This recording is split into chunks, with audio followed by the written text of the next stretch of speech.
welcome to this platform that is e-learning with Anu. I hope you all doing well. आज मैं आप लोगों को केमिस्ट्री से रिलेटेड एक टॉपिक पढ़ाने वाली हूँ जिसमें physical and chemical properties of acid and base से रिलेटेड कंप्लीट इन्फॉर्मेशन प्रोवाइड की जाएगी स्लाइड्स के थ्रू, और after that I will also provide you it's uses. Acid और बेस के क्या क्या यूजेस होते हैं वो भी मैं आप लोगों को प्रोवाइड करूंगी। सो वीडियो को मिड तक एंड तक ज़रूर देखिएगा, कंप्लीट इन्फॉर्मेशन लेके जाइएगा, और मेरा डिस्क्रिप्शन बॉक्स ज़रूर चेक कीजिए, वहाँ पे भी मैं अपने और भी सोशल जो प्लेटफॉर्म है उनके लिंक और नेम आप लोगों को प्रोवाइड करती हूँ, तो ऐसे प्लेटफॉर्म से ज़रूर जुड़ें। और अगर आप नए हैं इस चैनल पे तो चैनल को सब्सक्राइब ज़रूर कर लें ताकि आप लोगों से कोई भी अपडेट मिस ना हो। सो वीडियो स्टार्ट करते हैं। पहले मैंने आप लोगों को इस स्लाइड में एसिड और बेस की डेफिनेशन किया है वो बताइए, ताकि अगर 1 या 2 मार्क्स की डेफिनेशन आती है तो आप लोग उसे लिख सकें। और ये जो वीडियो है वो 6 से लेकर 10th क्लास तक के स्टूडेंट्स के लिए है, तो कोई भी इस वीडियो को देख सकता है, सभी के लिए बेनिफिशियल है। So move on to acid. Acids are chemical substance which are characterized by a sour taste in an aqueous medium.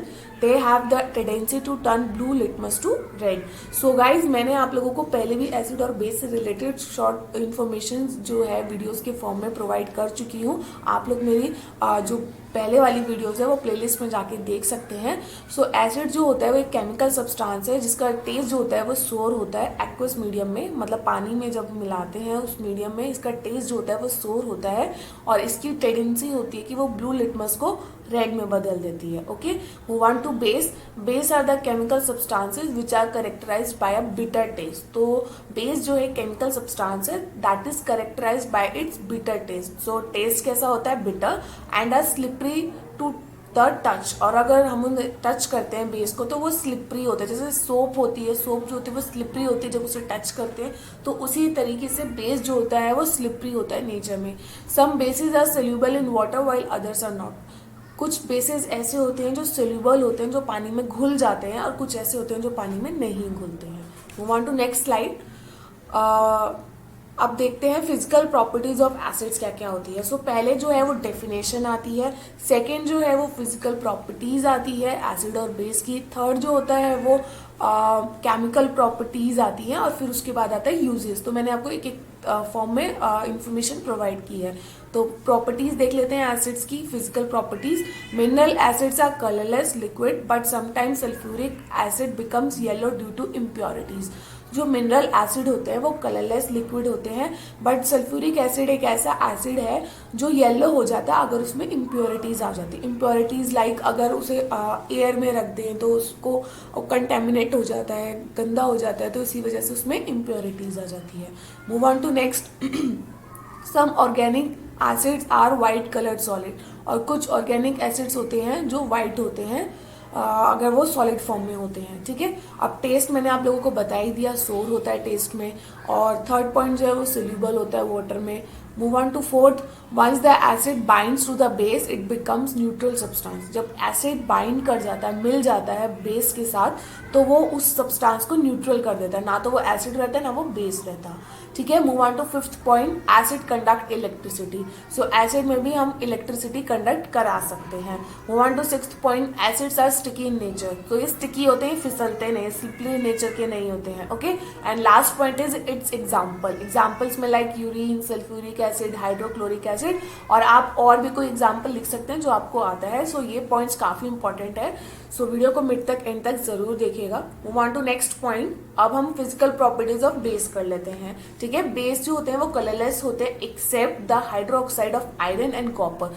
Base colourless होते हैं, उनका कोई कलर नहीं होता, बस हाइड्रोक्साइड ऑफ आयरन और कॉपर को छोड़ के। Move on to next that is taste. Taste जो होता है वो बिटर होता है, कड़वा होता है। Move on to next touch. Touch जो होता है वो स्लिपरी होता है, फिसलते हैं। Okay, move on to fourth point. Some bases are soluble in nature. कुछ बेसिस होते हैं जो सोल्यूबल होते हैं, सारे नहीं होते हैं।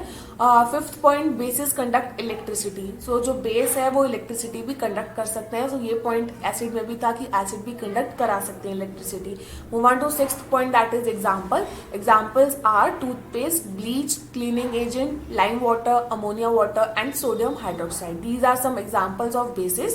You can also write the other examples. Okay. Move on to next point. अब हम देखते हैं एसिड एंड बेस की जनरल प्रॉपर्टीज क्या होती है। मैंने आप लोगों को ये पीएस स्केल के थ्रू जो एक्सप्लेन करने की कोशिश की है, जैसे कि पीएस स्केल से रिलेटेड मैं इन्फॉर्मेशन आप लोगों को अपनी लास्ट वीडियो में प्रोवाइड कर चुकी हूँ कि पीएस स्केल इंडिकेटर क्या होता है। सो जिन्होंने वो वीडियो नहीं देखी है प्लीज जाके जरूर देखें। सो जो पीएस स्केल होता है वो 2 पार्ट्स में डिवाइड होता है, और आप एक थर्ड पार्ट भी कह सकते हो, बट जो मेन होते हैं वो 2 पार्ट्स होते हैं। एक होता है 0 to 7 एसिडिक होता है, और 7 to 14 जो होता है वो एल्कलाइन होता है। पीएस स्केल जो है वो 0 से लेकर 14 तक होता है। 0 to 7 acid and 7 to 14 is base और एल्कलाइन। ओके, और जो 7th होता है, 7th पॉइंट को हम न्यूट्रल बोलते हैं, ना तो वो एसिड होता है और ना वो बेस होता है। ठीक है, जितना ज्यादा कम पॉइंट पे एसिड होगा वो उतना ज्यादा स्ट्रांग होगा। मींस अगर किसी का पीएच जो है वो 1 है तो वो बहुत ज्यादा एसिडिक है, बहुत ज्यादा डेंजरस है। अगर किसी सब्सटेंस का पीएच लाइक 5.6 है या 6.6 है, सो वो इतना एसिडिक नहीं होगा। अगर वो कहीं पे आपकी बॉडी पे गिर भी जाता है तो इतना हार्मफुल इफेक्ट नहीं होगा एज कम्पेयर टू अगर किसी का पीएच 1, 2 और 3 तक भी आता है तो। ओके, और ऐसे ही बेसिस के साथ है, अगर जितना जैसे 7 से स्टार्ट हो जाता है तो वो वीक बेसिस होते हैं, जैसे जैसे आगे आगे स्ट्रॉन्ग बेसिस होते जाते हैं। Okay, move on to next point. अब हम चलते हैं chemical properties of acid and base. अब मैंने आप लोगों को केमिकल प्रॉपर्टीज जो है वो एसिड एंड बेस से रिलेटेड इन्फॉर्मेशन अब मैं प्रोवाइड कर रही हूँ। प्लीज मुझे कमेंट बॉक्स में बताइएगा कि ऐसे प्रेजेंटेशन आप लोगों को कैसी लगती है, क्योंकि इस प्रेजेंटेशन को बनाने में बहुत हार्ड वर्क लगता है। So do comment on it. Okay, first point is reactions of acid and base with metal. जब रिएक्शन होता है एसिड और बेस का मेटल के साथ तो क्या बनता है? When a metal react with N acid it generally displace hydrogen from the acid. अगर कोई मेटल जो है एसिड के साथ कंबाइन किया जाता है, रिएक्ट करता है, तो वो हाइड्रोजन को एसिड से डिस्प्लेस कर देता है। Okay, this lead to the evolution of hydrogen gas, जिससे कि हाइड्रोजन गैस जो है वो अलग से प्रोड्यूस हो जाती है। जब हम रिएक्शंस में देखते हैं, अभी आपको एग्जाम्पल के थ्रू भी मैं समझा दूंगी।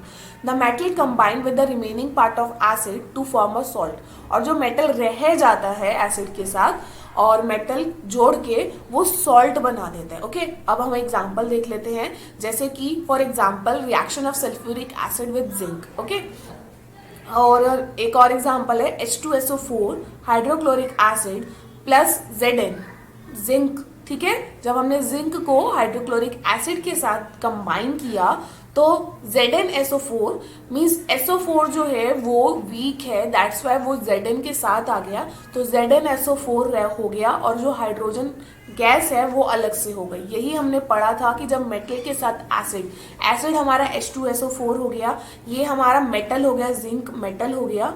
ठीक है, फिर वो जब उसके साथ कंबाइन कर गया H2SO4 के साथ, तो जो SO4 है वो थोड़ा वीक एसिड है, सो इसीलिए ये Zn के साथ कंबाइन हो गया और हाइड्रोजन हमारी जो गैस है वो अलग से हो गई। ओके, एक और एग्जांपल मैंने आप लोगों को बताया है, ये हाइड्रोक्लोरिक एसिड है। ठीक है, हाइड्रोक्लोरिक एसिड को हमने मैग्नीशियम के साथ मेटल के साथ कंबाइन किया तो MgCl2 बन गया और हमारा जो हाइड्रोजन गैस है वो सेपरेट हो गया। अभी बताया था कि हाइड्रोजन गैस सेपरेट हो जाता है जब भी कोई एसिड मेटल के साथ रिएक्ट करता है। जो भी हाइड्रोजन के अलावा जो भी और कंपाउंड है, लाइक यहाँ पे क्लोरीन है तो वो क्लोरीन मैग्नीशियम के साथ आ जाएगा और हमारा हाइड्रोजन गैस जो है वो अलग से एवोल्यूशन हो जाएगा उसका। Okay, move on to next point, that is second point, the reaction of metal oxide with acid. अगर कोई मेटल ऑक्साइड जो है मीन्स कोई MgO है, CuO है, ClO2 है, तो अगर ये जो है वो एसिड के साथ कंबाइन करता है तो फिर क्या होता है? Metal oxide react with acid to produce salt and water. जब मेटल ऑक्साइड रिएक्ट करता है एसिड के साथ तो वो सॉल्ट और वाटर प्रोड्यूस करता है। ठीक है, for example reaction of copper oxide and dilute sulphuric acid. जब हमने कॉपर ऑक्साइड यानी कि CuO plus hydrochloric acid is HCl, इसको हमने कंबाइन किया। इसमें CuO जो है वो मेटल ऑक्साइड है और HCl जो है वो हमारा एसिड है। इन दोनों को जब हमने कंबाइन किया हमें प्रोडक्ट में क्या मिला? CuCl2। ठीक है, CuCl2 और वही हाइड्रोजन गैस जो है वो निकल जाएगी, एवोल्यूशन हो जाएगा उसका। तो वही है जब मेटल के साथ, मेटल ऑक्साइड के साथ भी एसिड कंबाइन किया जाता है, तो हाइड्रोजन ऑक्साइड अलग से निकल जाता है और बाकी जो ऑक्साइड है वो एवोल्यूट हो जाता है। Okay, move on to third point, the reaction of non metal oxide with base. अभी हमने मेटल ऑक्साइड को एसिड के साथ किया था, अब हम नॉन मेटल ऑक्साइड को बेस के साथ कर रहे हैं। So non metal oxide react with base to produce salt and water. जब भी नॉन मेटल ऑक्साइड जो है वो बेस के साथ रिएक्ट किया जाता है, वो भी सॉल्ट और वाटर बनाता है। ऐसी एसिड में बनाता था जब मेटल ऑक्साइड एसिड के साथ रिएक्ट करता था कि सॉल्ट और वाटर प्रोड्यूस होता था, वैसे ही बेस के साथ है, बट इसमें नॉन मेटल ऑक्साइड है। Okay, for example the reaction of carbon dioxide and lime water. जब कार्बन डाइऑक्साइड गैस हो गई हमारी, ठीक है, और उसके साथ हमने CaOH2 यानी कि कैल्शियम हाइड्रोक्साइड, ये कैल्शियम हाइड्रोक्साइड का केमिकल फॉर्मूला है, आप यहाँ से याद कर सकते हैं। CaOH2 को हमने कंबाइन किया तो हमारा सॉल्ट बना प्लस वाटर बना, तो क्या बन जाएगा, CaCO3 प्लस में वाटर, वाटर मतलब H2O, ठीक है, H2O हो गया यानी कि वाटर हो गया। CaCO3 हमारा Ca यहाँ से आ गया, CaOH2 से Ca, और वहाँ से हमारा CO आ गया, और बाकी एक जब हम इसमें मेथड से सॉल्व करते हैं रिएक्शंस को, तब हमें ये पता चलता है कि 3 कहाँ से आया, 2 कहाँ से आया, तो वो एक अलग स्टेप है, वो आप लोगों को मैं अलग वीडियो में बताऊंगी। सो आप ये रिएक्शन जो है वो लर्न कर सकते हैं कि जब हमने CO2 गैस को हमने CaOH2 यानी कि कैल्शियम हाइड्रोक्साइड के साथ कंबाइन किया तो हमें प्रोडक्ट में मिला CaCO3 प्लस में water. Okay, move on to next, that is fifth point. ये सब केमिकल प्रॉपर्टीज चल रही हैं एसिड और बेस की। Acid react with carbonates. जब एसिड को रिएक्ट कराते हैं कार्बोनेट के साथ तो क्या मिलता है, acid plus carbonate gives salt plus water plus carbon dioxide. अभी तक हम क्या कर रहे थे, सॉल्ट और वाटर कर रहे थे, अब हमारा कार्बन डाइऑक्साइड भी ऐड हो गया जब हम कार्बोनेट्स के साथ जो है रिएक्ट करते हैं। तो आप इससे एक हिंट बना सकते हैं कि जब कार्बोनेट्स के साथ करते हैं तो कार्बन डाइऑक्साइड जो है वो भी आएगी साथ में। ओके, अब हम एक एग्जांपल के थ्रू समझ लेते हैं। First I take H2SO4, H2SO4 is sulphuric acid plus CuCO3 यानी कॉपर कार्बोनेट गिव्स, यानी कि H2SO4 हमारा एसिड हो गया, सल्फ्यूरिक एसिड है, और CuCO3 जो है वो हमारा कार्बोनेट हो गया यानी कि कॉपर कार्बोनेट। CO3 होता है तो वो कार्बोनेट होता है, उसके साथ कोई और कंपाउंड जुड़ जाता है तो उसके नाम से आगे आ जाता है। जैसे Cu होता है कॉपर तो कॉपर कार्बोनेट, अगर Mg होता है तो मैग्नीशियम कार्बोनेट हो जाता है, ठीक है। तो CuCO3 that is copper carbonate gives, Cu यहाँ से हो गया, SO4 हमारा H2SO4 क्योंकि जो है सल्फ्यूरिक एसिड है वो वीक है, तो वो अपना SO4 जो है वो Cu कॉपर को दे देगा। बाकी हमारा क्या है रिएक्शन में वाटर, और लास्ट में क्या है कार्बन डाइऑक्साइड। तो अगर आप लोगों को केमिकल प्रॉपर्टीज आती है तो पहले आप उसे वर्ड फॉर्म में, स्टेटमेंट की फॉर्म में लिखिए और फिर उसे रिएक्शंस की फॉर्म में लिखिए, आपको फुल मार्क्स मिलेंगे। Okay, move on to next point. अब हमने सारी physical properties, definitions, chemical properties देख ली, अब हम चलते हैं यूजेस पे। अब पहले मैंने आप लोगों को इस स्लाइड में एसिड के यूज बताए हैं, मूव ऑन टू नेक्स्ट पे जाएंगे तो हम बेस के यूजेस करेंगे। ओके, तो first point is use for house hold cleaning. तो जो एसिड है वो हाउस होल्ड क्लीनिंग के लिए यूज किया जाता है काफी पर्पसेस के through. Second is use for industrial purposes. So industrial purposes से भी ये यूज किया जाता है। Acid that is sulphuric acid and nitric acid are both commonly use in paints, dyes, fertilizers and explosives. So acids जो sulphuric acid है जैसे nitric acid है, ये दोनों ही जो है वो पेंट, डाई, फर्टिलाइजर्स और एक्सप्लोसिव्स के लिए यूज किया जाता है। Okay, move on to next point that is acids that is sulphuric acid. जैसे आप एसिड्स के एग्जांपल में सल्फ्यूरिक एसिड भी लिख सकते हैं। Okay, are use to make batteries for flash lights and cars.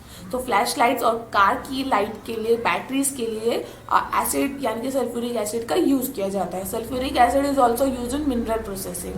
Fourth point is they are use to ward off rust and corrosion from metals. Rust जो है और क्रोजन जो होता है मेटल को, उसको हटाने के लिए, उसको ठीक करने के लिए भी एसिड्स का यूज किया जाता है। इसको हम कहते हैं पिकलिंग मेथड। इस टेक्निक को क्या कहते हैं, pickling. Okay, fifth point is used as a metal डिसॉल्वर।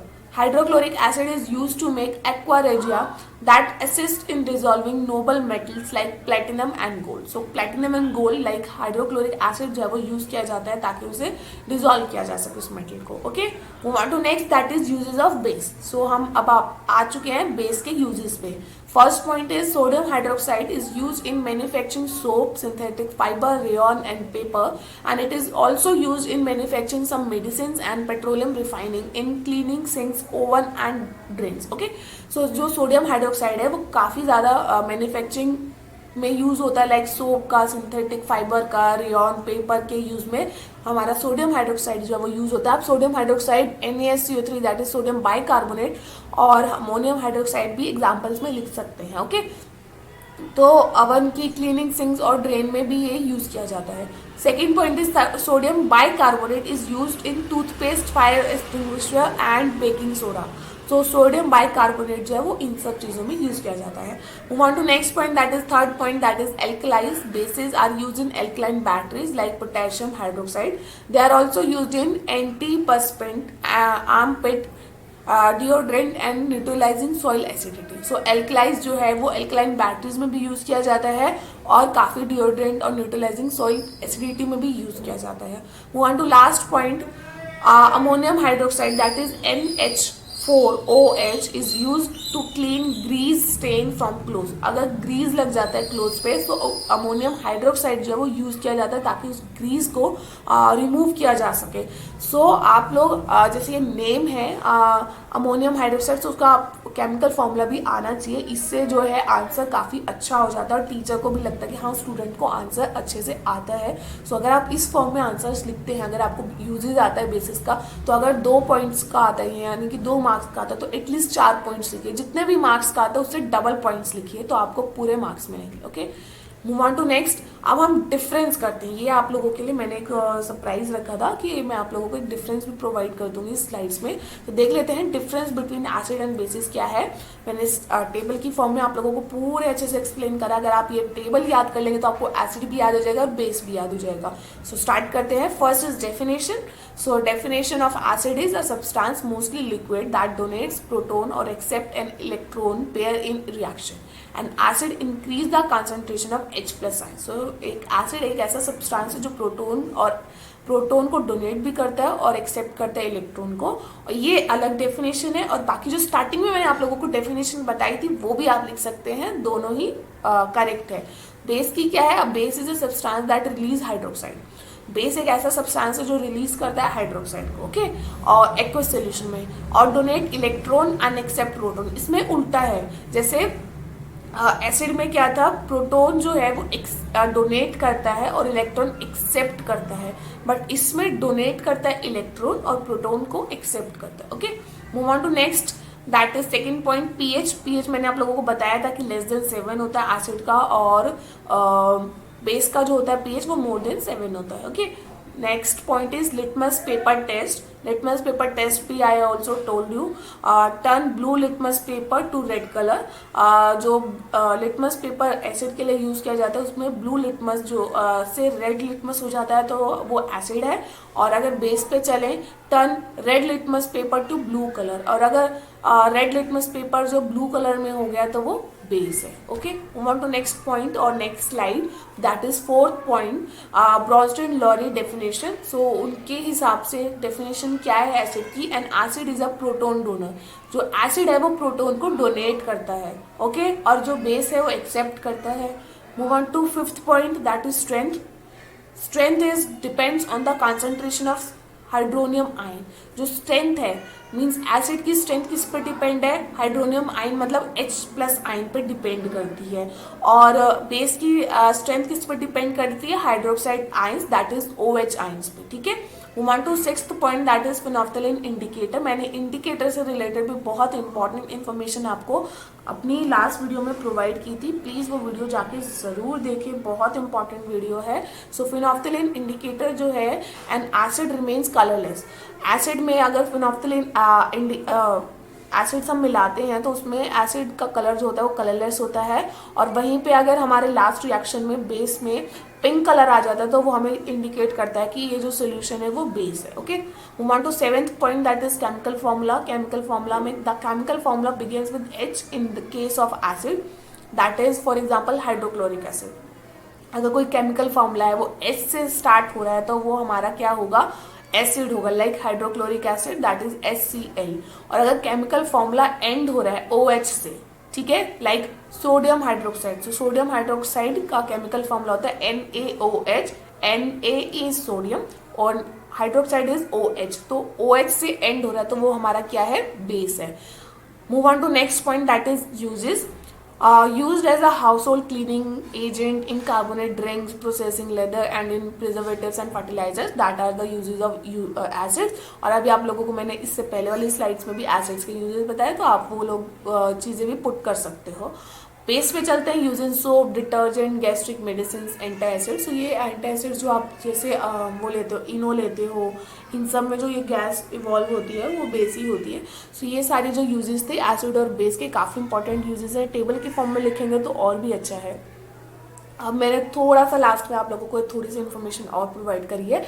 Acid and base impact daily life because they play a major and important role in many reactions. जो एसिड और बेस है वो बहुत ज़्यादा इंपॉर्टेंट है because they play major role in our life, day to day life, from digesting food to removing soaps scum off a shower wall. Okay, acid and base are significant in balancing the pH level in the body so that it stay at level of 7। Acid and base का significant feature ये है कि हमारी जो body का pH level है उसको 7 के लेवल पे मेंटेन करने में हेल्प करते हैं, ताकि बॉडी का जो वर्क है वो सही चलता रहे। When a person consume acidic food the body uses a buffering system to neutralize the positive ions to produce by the acid. अगर बॉडी जो है कंज्यूम कर लेती है एसिडिक फूड तो बफरिंग सिस्टम जो है वो हमारा न्यूट्रलाइज कर देता है पॉजिटिव आयंस में।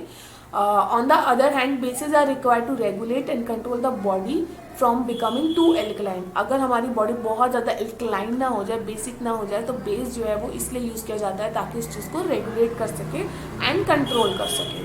So that's all for today. I hope you like my video. Please video को मिड तक एंड तक ज़रूर देखिए कीजिए ताकि आप लोगों को कंप्लीट इन्फॉर्मेशन प्रोवाइड कर सकूं। मिलते हैं नेक्स्ट वीडियो में बहुत ही जल्द। ये एसिड और बेस से रिलेटेड मैंने आप लोगों को कंप्लीट इन्फॉर्मेशन प्रोवाइड कर दी है, इससे अच्छे क्वेश्चन आप लोगों को नहीं मिलेंगे। सो प्लीज़ मुझे कमेंट बॉक्स में बताइएगा कि आप लोगों को वीडियो कैसी लगी। मिलते हैं नेक्स्ट वीडियो में बहुत ही जल्द। Till then bye bye.